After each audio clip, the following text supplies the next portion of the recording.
and welcome back to Earth Magic Brunner. The story I'm going to tell you today is probably one of the most amazing experiences I've ever had. A mystery from beginning to end. It began during the week when I was trying to figure out where could we find the Templar line out west, beyond Kromiejish, beyond some of the places that we'd already tracked it. How could we jump ahead and re-find it and then map in between? And I had the bright idea of following the alignment. Since I now have more nodes on the alignment, I have a more accurate line.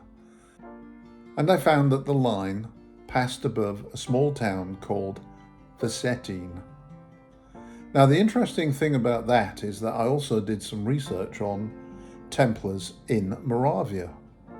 And I discovered that the Templars owned the land around this area, this town of Vsetin, and a castle to the north of it. So having made the connection between this town where the Templar line alignment seemed to pass above it and the Templars themselves, I thought, well, that's worth a shot. Let's head out there. And on Sunday, I was joined by Eva, and this was our trip. It's actually quite a distance. It's about 200 kilometers out there. So it took us a couple of hours, and when we got there, we were actually disappointed. I don't know what I expected. I was hoping that I was on the right track. We were hoping that we were on the right track. But what we found was a sort of communist eyesore in a very nice place, which was a bit disturbing. We did find like a 17th century chateau and a few 17th century churches in the centre of the town above the river, and we did find some Type 4 energy lines passing through them. But quite honestly, other than one church where the energies were kind of nice, there was a sort of, sense of something wasn't quite right. And so we decided, where is the Templar? How are we going to find the Templar? So I thought, so I asked the rod, and the rod swung north-northwest. And so I got a map on my phone and started looking to see if there was anything along that sort of azimuth that held any promise. The answer was no, there wasn't. But I did mention this to Eva, and Eva had a strong sense of we should walk in that direction. So we started walking in that direction, and actually the first place we walked through was the biggest cemetery I've ever been to. And I found it quite disconcerting. I had to protect myself because when you're dowsing, you're wide open, and I didn't want to walk through this place wide open. This cemetery seemed to go on forever and ever. It was also a rather warm day. I was carrying a rucksack filled with cameras and geological hammers, but I had no water, no food, no drink whatsoever. Very well prepared. So I kept saying to Eva, look, let's just go back to the van. We can drive out there, surely. But she was insistent, marching on. And eventually I said to the rod, okay, how far are we going? Is it less than 1 kilometre? Is it less than 2? And it seemed as if the rod was telling me 2 kilometres. So there we are. 2 people, ill-prepared in one case anyway, for a long hike, heading out of town, away from our van, on a whim of intuition on the part of one person and asking a dowsing rod where we should be going on the part of the other. Sounds like a good start, doesn't it? Well, things got even better from that point.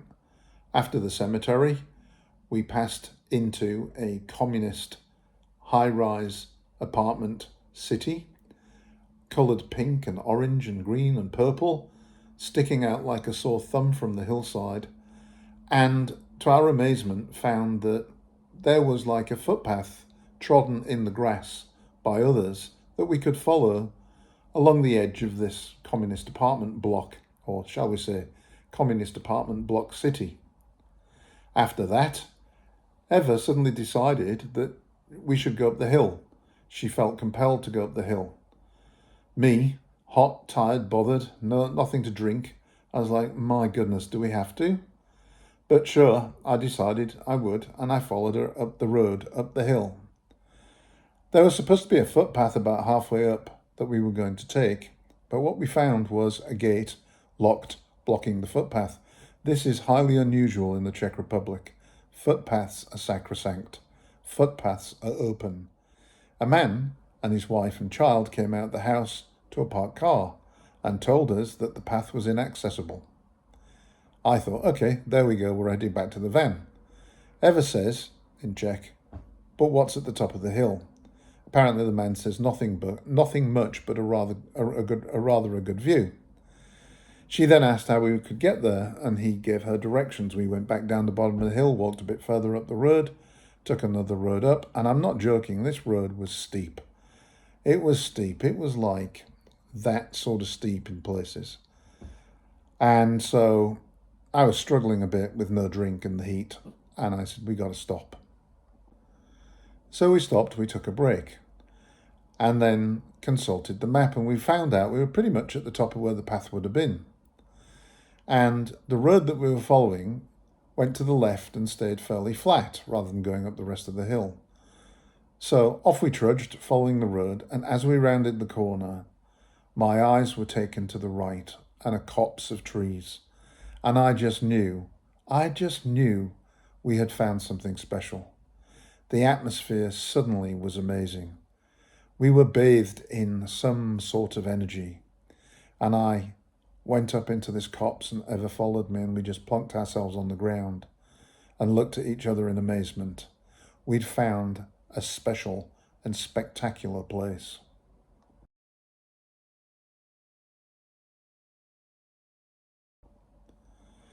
Now, Eva's apt to sit and take in the energy and meditate. Me being the scientist, I want to get up and about and see what's what. So I get up and start looking around, and immediately I see that this place has been tampered with. There are circles of stones around the bottom of the trees. There are walnut cases. There are bark and moss constructions, old pottery, all kinds of bits of natural materials utilised for the purpose of putting circles around, or semicircles around the base of these trees. As I inspected these and beckoned Eva to come and have a look, I also found one piece of red sticky tape attached to a piece of bark, and at one time there had been writing on it, 3 symbols or letters which we could no longer make out because they'd been washed away. I then stumbled around another tree and discovered that it seemed to have signs written in sticks, 3 of them. I photographed that. Eva thought that it might well be a sort of rune. We found another symbol at the bottom of another tree. The mystery was deepening. What on earth was this place? What was the energy? What had we stumbled upon? Well, we decided to meditate, and we did what I often do at these places, which was a pore breathing exercise. Pore breathing in the energies. And it was then that I had a visualization of the shaman figure that I've visualized on several other meditational experiences on nodes. The man that I call Vlk Vzduk, because that's the name that he gave me. It took me a long time. Keep asking him, say that again. Vlk Vzduk. It's Czech. It means something like wolf's breath. Great name for a shaman. Anyway, when I saw his face, he smiled. And then I saw a snake slithering along through the grass, as snakes tend to do. I said to Eva, this is what I just saw. I wonder what it means. And then it suddenly came to me. You know what? Maybe we should have a look around, see where the male line is, and maybe this ought to be a node. So I got my rods and I walked a bit further around the road. I found a 1 meter gap between the female line that this site was on, a type 4 line, and the male line. So the lines were really, really close together. And as we sat in that copse in the female line, with the male line in very close proximity, the other thing we remarked on was the high-pitched buzzing noise that we could hear, similar to a high-pitched buzzing noise that I've heard between closely spaced lines in other locations. Now, We also suspected that we were on the Templar line. Let's face it, we knew we were. We had found the Templar line we were looking for. We'd been guided and directed there by the rod and intuition. So we then decided, yes, we should ask, should we repair this node? We asked several times and received distinct yes. So we then set about asking permission to do it and then engaged in the act of repairing the node. Once we felt like we'd managed, because the energies changed, so much to the fact that Eva told me that the energies had stabilized, she felt, and also the high-pitched buzzing noise had shifted frequency to a different frequency. So I got up, as I do, got my rods back out and checked the lines, and sure enough, the lines now crossed at this very spot, as you can see from the two diagrams before and after. So we repaired the node, and we sat there meditating for as long as time would allow, because we knew we had to get back to Brunner. I was also dying of thirst. Anyway, we spent as long as we could there marvelling at how we'd been taken to that very spot. We felt like we were on a mission, and the mission had taken us through serendipity and synchronicity, or whatever you want to call it, magic and the gods, to this very spot.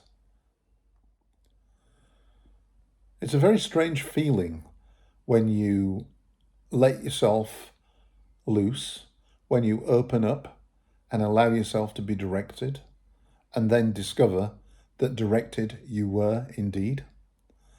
And so when we got home, the first thing I did was think about, who can I ask about some of the things we saw and get a second opinion? Now, Tina Kemp is a lady that many of you know.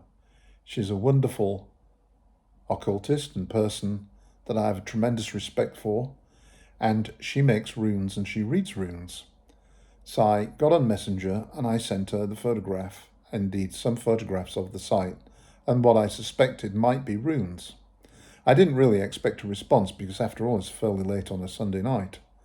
To my utter amazement, I got a message back rather rapidly.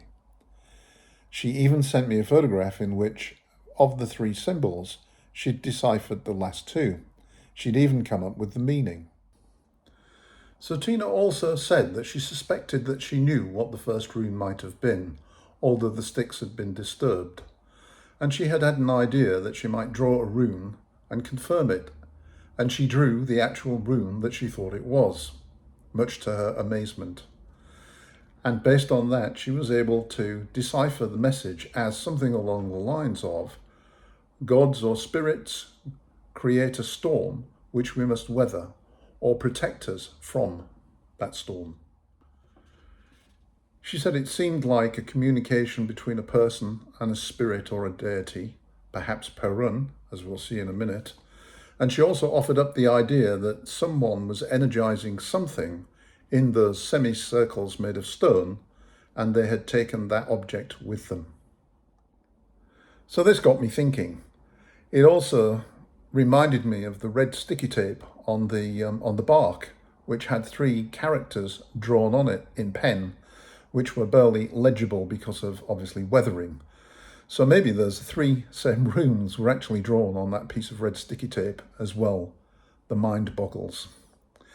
Anyway, it really struck me that perhaps what was going on was we had brought stability to the chaotic female energies by noding Perun, named after the god of storms and the god of the sky, at this site.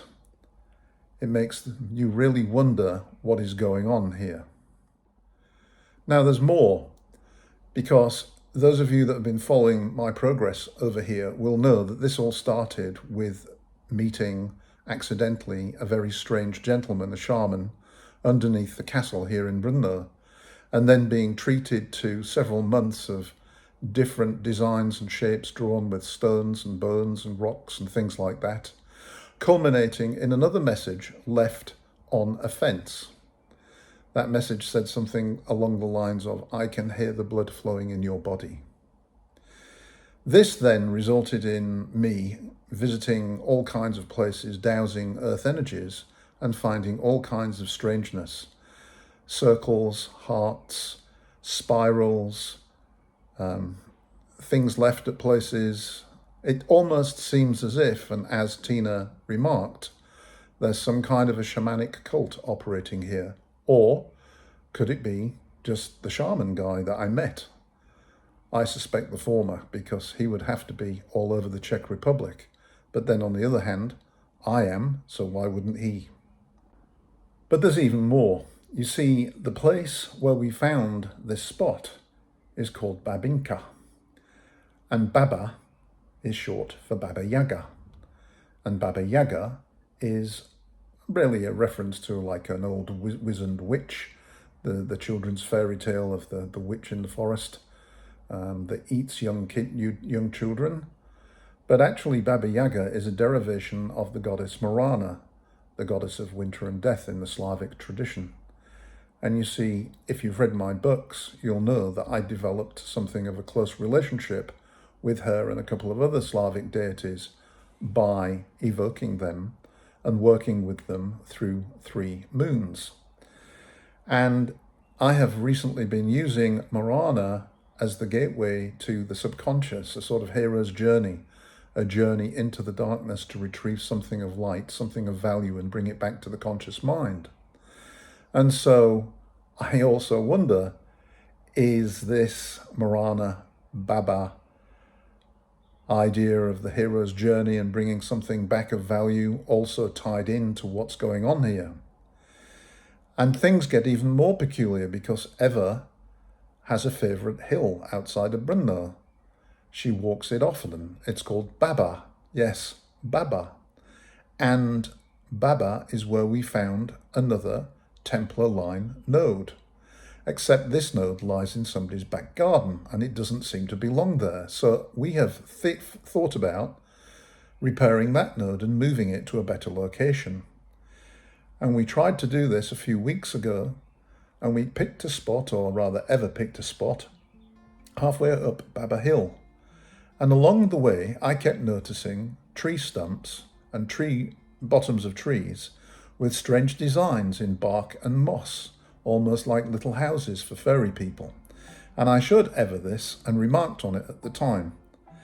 So what we have is a Baba Hill in Brno with a Templar node that seems to need relocating and repairing, a Babyka Hill outside of this particular town 200 kilometers away with a Templar node that needed to be repaired. There's a tie-in with Marana. There's a tie-in with the shaman or the shamanic cult or whoever it is that's also visiting these sites and using them for various purposes. And there also seems to be a tie-in with Perun, the god of storms and the god of the sky. It's really a bizarre thing, and I can't begin to explain how amazing an experience it was that day, because remember, this was on a whim. We were just following some sort of direction, and we had this amazing experience, and now we have to piece a lot of these bits of the puzzle together and see what it means and where it takes us. And if you have any ideas, I'd love to hear from you. In the meanwhile, please do continue to follow the story. It's an emerging story here in the Czech Republic, and I have a funny feeling that there may be some importance behind it in terms of the work that we're doing and why we're doing it. And again, I feel like perhaps we're being used in a way, just in the same way that we were directed on Sunday. Maybe we're being directed in a more broader way towards some goal of repairing the lines here in the Czech Republic. Thanks for watching. I hope you enjoyed the story. Bye.